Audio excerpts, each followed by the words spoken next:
How you doing? I'm Kevin O'Hara for alcoholmastery.com, and today I'm going to be asking the question, how do you make the decision to consciously not drink again?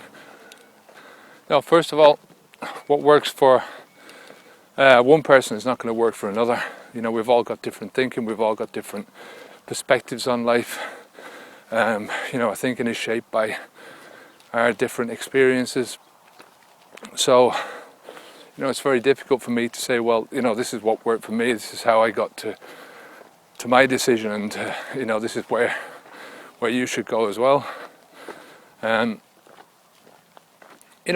some general places that you can look for yourself, and there's some general areas where thinking along those lines is going to sort of bring you in the right direction, let's say. One area in particular is on the inside of yourself. Another area is outside in your environment. You can also look at your past, your present, and the future, and you can look at the principles of pain and pleasure. What is giving you pain at the moment and what is giving you pleasure.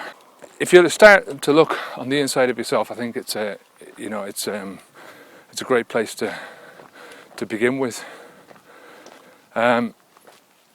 Looking at how alcohol is affecting your body physically. There's so many different areas. I'm not even sure if there's one area of the body that alcohol doesn't affect. Maybe your little toe. But in general, alcohol gets in and harms everything. And a lot of that damage is not immediately apparent. You could go a long time and drink a lot of alcohol before you see the signs of the damage. So, for instance, kidney damage is a typical area of harm where the signs and symptoms don't appear for a long time. Until there's some significant damage there. Same goes with the liver. There's different stages of liver damage. In the first stage, fatty liver damage, you're not going to notice it unless you go in for a checkup. And it's only when the more advanced stages come on, when you start getting proper scarring of the liver, that it starts to swell up, and it's the symptoms, and then you go in and you say, well, yeah, and it's because you've been drinking so much. Same as your brain. Imagine all the alcohol going into your brain all the time. Every time you have a drink, your brain is sort of soaked in alcohol. That has got to be causing damage over time. So that's one area that you can look at and think, well, my body is I was going to say it's my temple, but it's the thing that keeps you alive. It's the thing that's going to transport you through this life. And seriously, is it worth the harm that you're causing to yourself? A second area that you can look at is your thinking. How is it affecting your decision-making processes? How is it affecting your memory? All those kinds of areas where you might look at it at first and think, well, it's just because I'm getting old. The memory's going a bit, and I'm not as quick as I used to be. But we all think that. But at the end of the day, it's an excuse. It's an excuse to ignore the fact that you're causing the problems yourself by, they're self-inflicted because of your drinking. And it's not just going to affect your present thinking, it's going to affect your ability to think about your goals, your dreams, your passions in life, things that you're good at. They're all going to start to disappear. Everything relies on the brain to function properly. Everything that you do really relies on good quality thinking. If you haven't got that, what have you got? The next area that you should look at is on the outside of yourself. So you're looking at your work and how alcohol is affecting your work. You're looking at how alcohol is affecting your overall ability to move forward with your life and achieve the goals and things that you want to do in your life.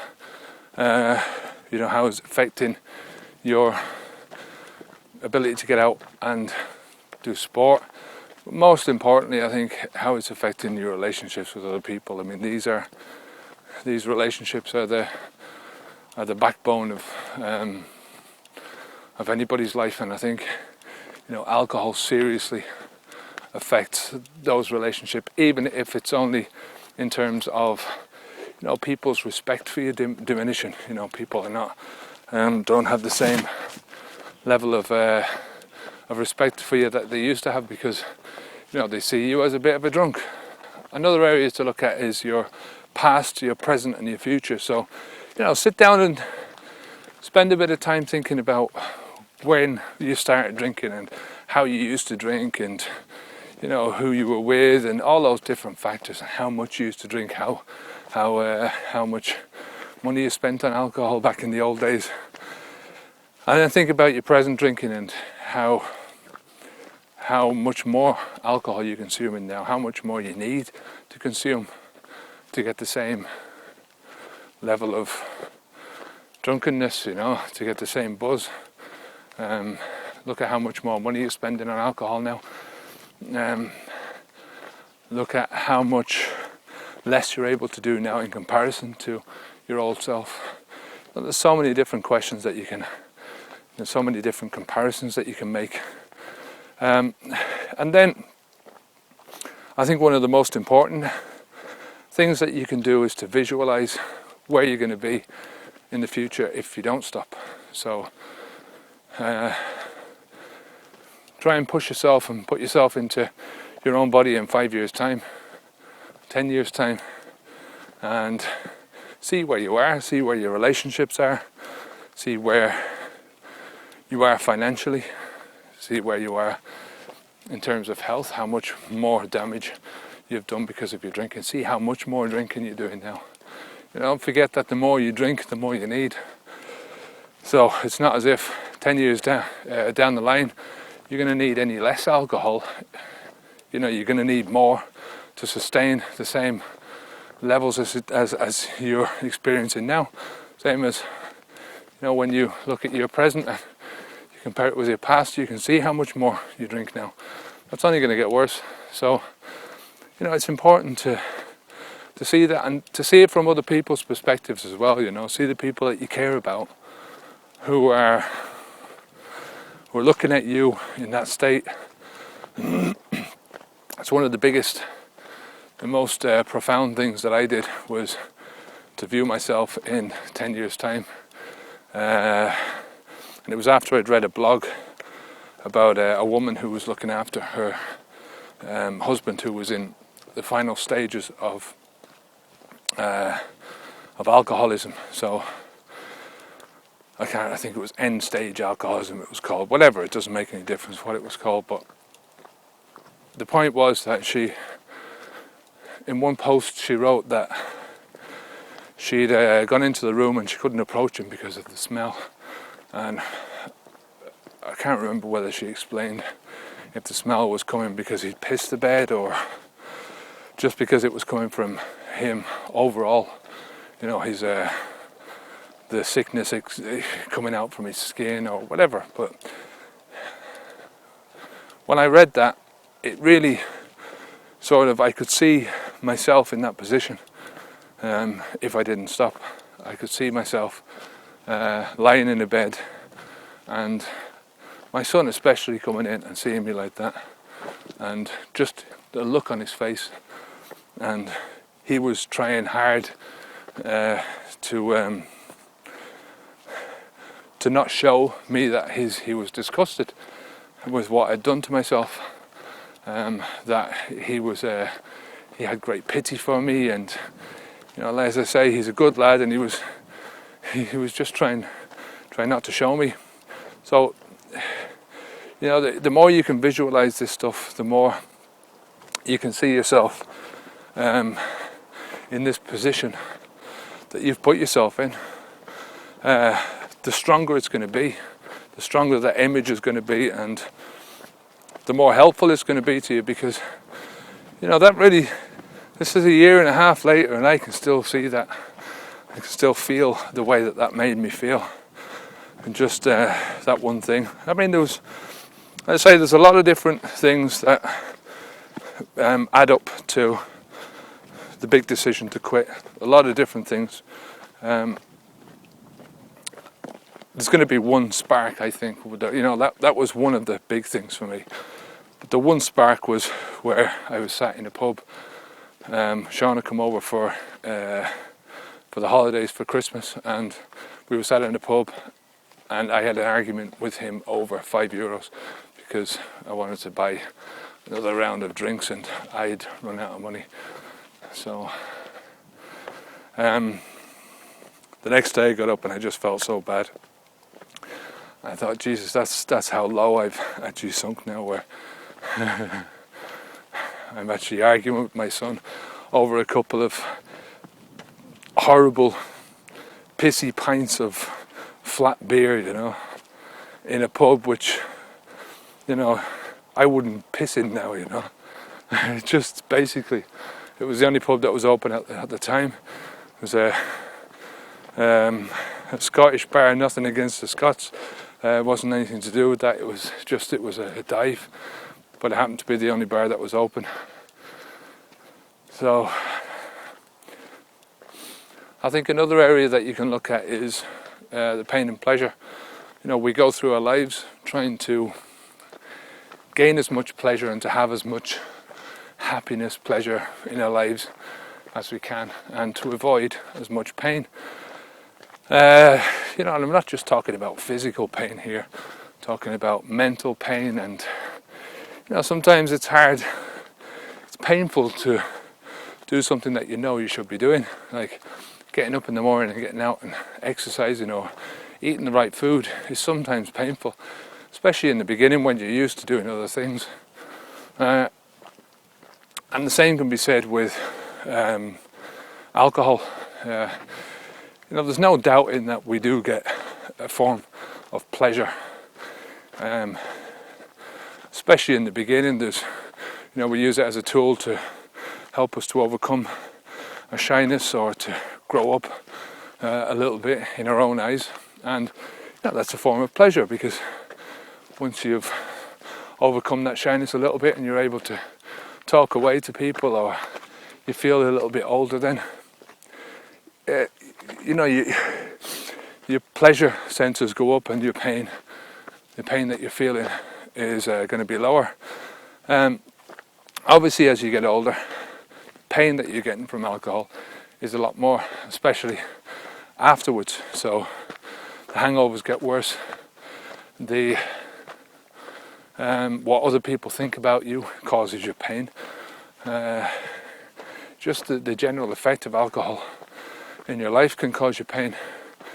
But at the end of the day, if the pleasure that you're getting from being pissed and being out of it is greater than the pain that you're feeling, you're not going to want to quit. It's just a no-brainer. That's why I think it's so important to try and think about the other aspects of your life, to think about the damage that alcohol is doing, both internally and externally, to think about your future and where you're going to be if you don't quit. What's going to happen to you? What's going to happen to the people around you? What legacy are you going to leave after you've died prematurely because of alcohol abuse? So I think that's one area where you can find a lot of pain. And I think in the end of the day, you have to face up to the pain. You've got to face up to it that one way or another, alcohol is not going to give you more pleasure than pain. It's always going to turn around the opposite way, and it's always going to give you much more pain than pleasure. There was a German psychologist called Viktor Frankl who invented a form of therapy called logotherapy, and he wrote a book called In Man's Search for Meaning, and if you haven't read that book, it's a great insight into not only the concentration camps that the Nazis set up during the Second World War, but also into the psyche of a person who is trying to live through, I'm not sure, I think he was there for 2 or 3 years, and just how he got through it and how he found meaning amongst the savagery of the Nazis. But he said that if you can find the why, you can put up with almost any how. And what he meant by that was, if you have the right reason for doing anything, for making a decision to do anything, you can achieve almost anything. So if you have the right reason, you can do anything. He also said that one of the best ways of finding meaning in your life is by looking outside of yourself. So you're looking at the reason that you're here on the planet. I'm not talking about any high spiritual reason, like you are meant to be here for this purpose. I'm talking about people like, for me, it's my son, and it's not I'm meant to be here for my son, it's because nobody else can be a father. Nobody else can be the father that I can be for him, there's always somebody that is, he can look up to other father figures, but nobody else can be that father and give him the same love that I can give him. I think that's so important in life. You don't have to look at relationships, you can look at things that you can do in your life, books that you can write, or something that you can make, some difference that you can make in life that only you can do. And without your being there, that difference will never be made. Some people might think that that's just, it's stupid talk, it's highfalutin talk, and it's not, it doesn't mean anything, but it does. I think everyone has got something that they can offer. There's something that can make a difference to somebody else's life. Without them, that difference wouldn't be made. So to sum it up, really, it's, you can find the reason to make the decision, the meaning in the decision, from a lot of different places, from the outside, from the inside, from looking at your past, from taking a good, honest look at your present and visualizing your possible futures if you carry on, and also visualizing what possible future there is for you when you stop drinking. Stopping drinking is only lasts for a while. The feelings of, you're wanting to have drink, and the so-called symptoms, the discomforts, they last only a while. The need to drink, the desire to drink grows less and less and less the less you do it. So the less you have drink in your life, the less you want it. I still think about it every so often, but I don't think about it in anywhere near as much as I used to do. I'll talk about that in another video, but I think it's a great life. I think it's full of mystery and magic, and I think anyone who is willing to take the plunge can make the most of things. And taking the plunge is just doing things without crutches, with your eyes wide open, just heading into everything that you do, full steam ahead. I think if you can get anywhere near any of those things, I think you'll have a good life. So if you have any questions at all about anything that I talked about, anything that I talk about in any of the videos, if you've got any questions you'd like to see me cover, any videos you'd like to see me making, then contact me through YouTube or on the website. If you haven't signed up for the newsletter yet, go over to the website and sign up. It's absolutely free.